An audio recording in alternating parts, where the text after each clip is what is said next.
Hi, so last time we introduced functions of multiple variables, and we discussed how we can use Excel to graph them, and also Wolfram Alpha. And so this time, what I want to talk about is kind of our calculus on these functions of multiple variables. So we're going to discuss partial derivatives, and then we're going to discuss our approximations using our derivatives in the same way that we did approximations for functions of single variables. So the first thing I want to discuss is a partial derivative, and so let's get right into it. What is a partial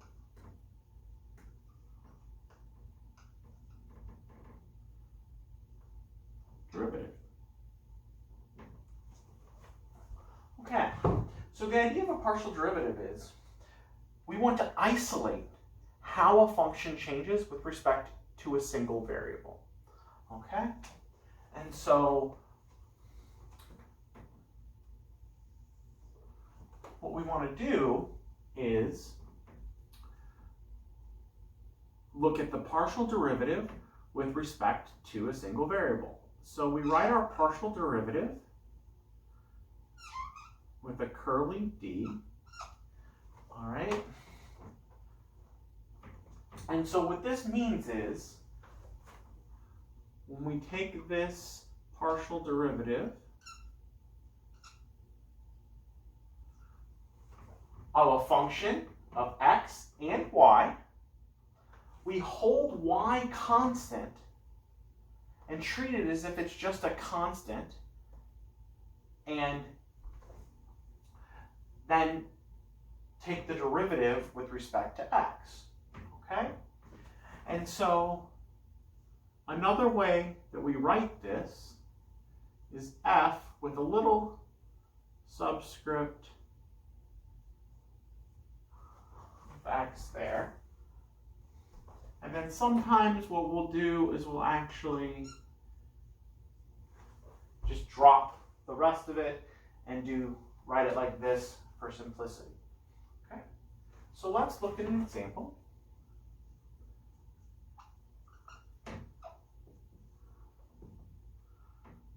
Find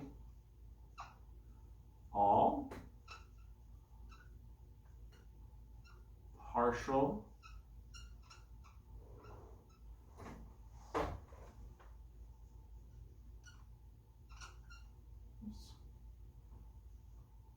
of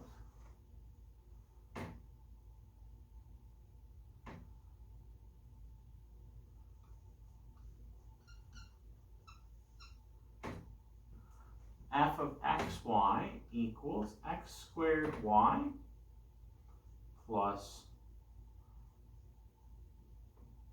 y e to the x plus 7. Okay, so in this case there are two variables, and so each variable will have its own partial derivative. If our function had been a function of x, y, and z, there would be 3 partial derivatives. So let's figure out what each of those is. So f x of xy is equal to so in this case we're going to hold y as a constant, right? And then take the derivative of x squared times y. So that'll actually y times 2x plus, and again we're holding y constant, and the derivative of e to the x is e to the x. And then the derivative of 7 with respect to x is just 0, so that goes away.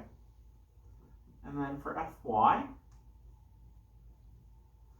we get, well, we're going to hold x constant here and take the derivative with respect to y. Well, the derivative of y is 1, so we just get x squared there.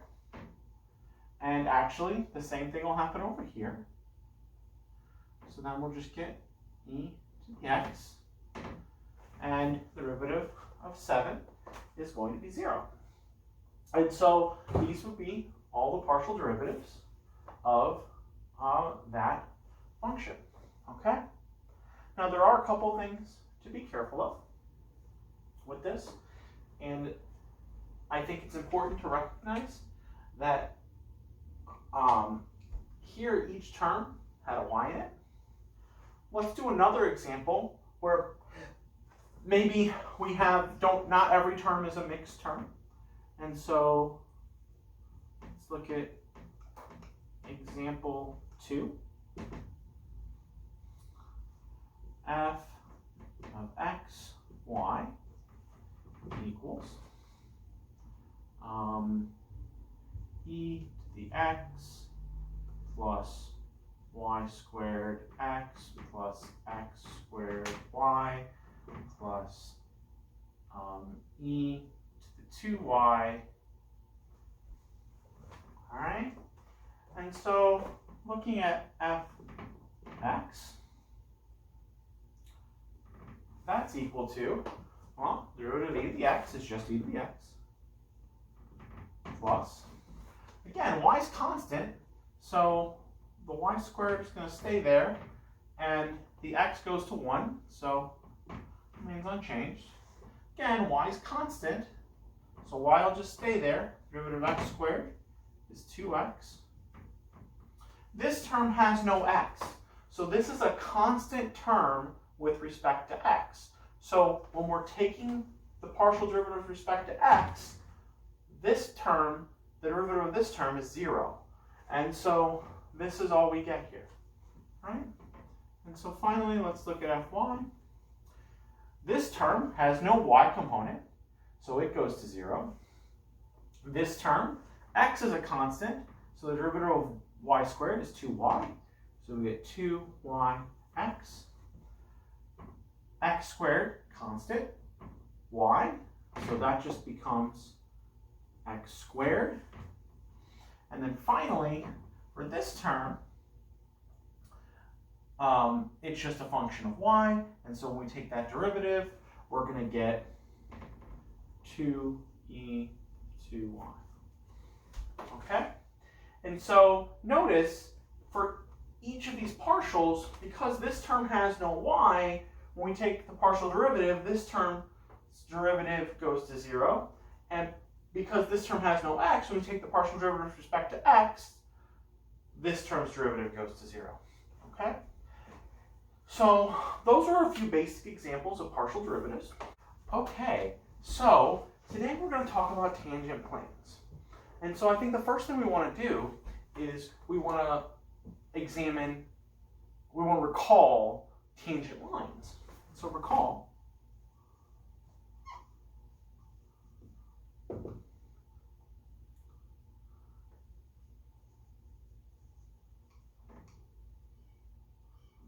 line, the tangent line at x naught was,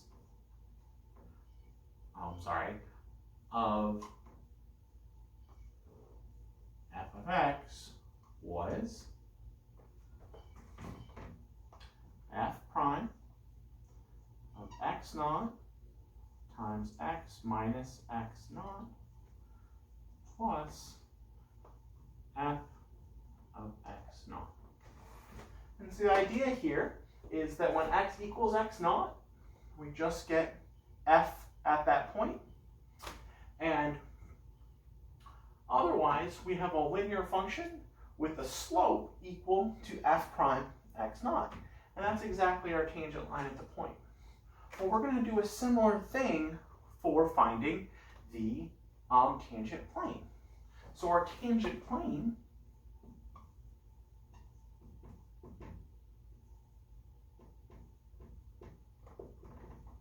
to f of x, y at x naught, y naught is f x, x naught, y naught. All right, and that's going to be times x minus x naught plus f y, x naught, y naught times y minus y naught. And finally, we're going to add that to f of x naught, y naught. And so let's look at how this kind of compares to our tangent line. So we have the derivative with respect to x here, and that is our slope in the x direction, plus the derivative with respect to y, which gives us kind of a slope in the y direction. And then if our point is x naught, y naught, this goes to 0 and this goes to 0, so we get exactly this point. And so this is why this function will give us exactly the tangent plane to our function at that point. All right? And so the same way that we used tangent lines to approximate, we can use tangent planes to approximate. So f of x, y is approximately fx, x naught, y naught, x minus x naught, plus fy, x naught, y naught, y minus y naught, plus f x naught, y naught, when x naught, y naught is close to x, y. And so all this is saying is that when we're close to the point at which we found the tangent plane, we can use our tangent plane to approximate our function. It's the exact same idea of local linearity that we discussed with functions of a single variable. Okay? So what I'd like to do real quick is use a simple function and kind of go through the process of approximating. Right.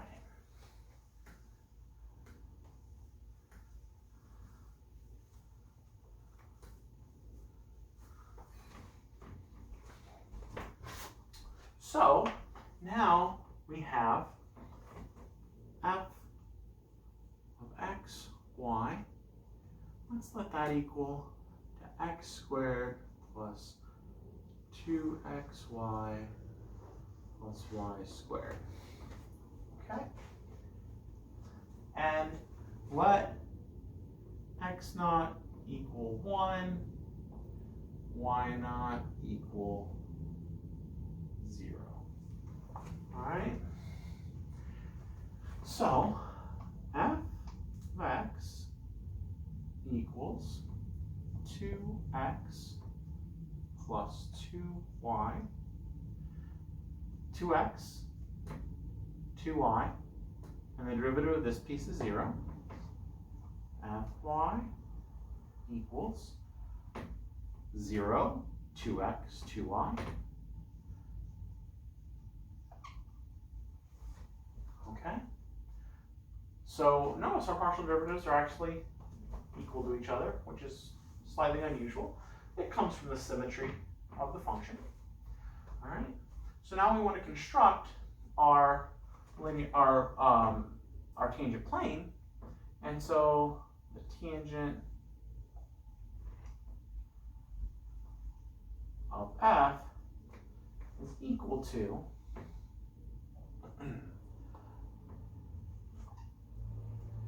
2 plus 0 times x minus, and then it'll be x naught, which is 1, plus, then we again put a 1 in for x, which gives us 2, and 0 in for y, so then it becomes a 2. And that is just times y, because it's y minus 0. And then finally, we have our f of x naught, y naught. And so then this will give us, we put a 1 in here, a 0 in for y makes this term go to 0, and a 0 in for y makes this term go to 0. So we just get 1, okay? So then this is equal to 2x plus 2y minus 1. So notice we get 2x minus 2 plus 1. So that's 2x minus 1 plus 2y. So we get this piece here. Okay?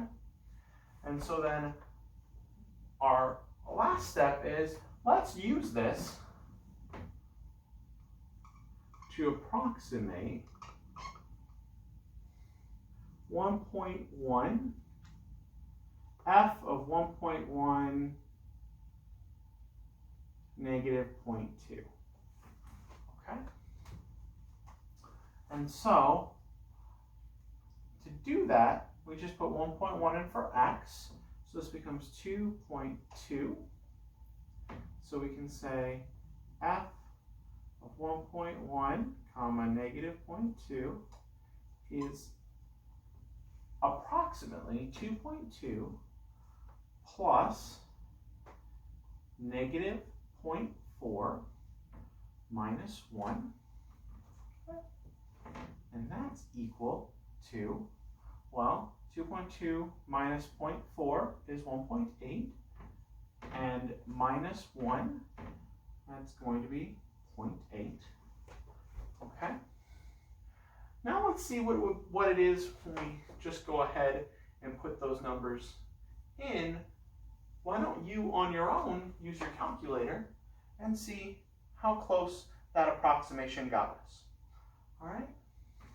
So I hope you enjoyed that. Next time we're going to discuss extrema and how to find extrema and evaluate them in functions of multiple variables. Interestingly, unlike single variable functions, we won't end up having just mins, maxes, or neither. We run into the situation where maybe it's a min or a max in one direction, but not in the other. All right? I look forward to seeing you then.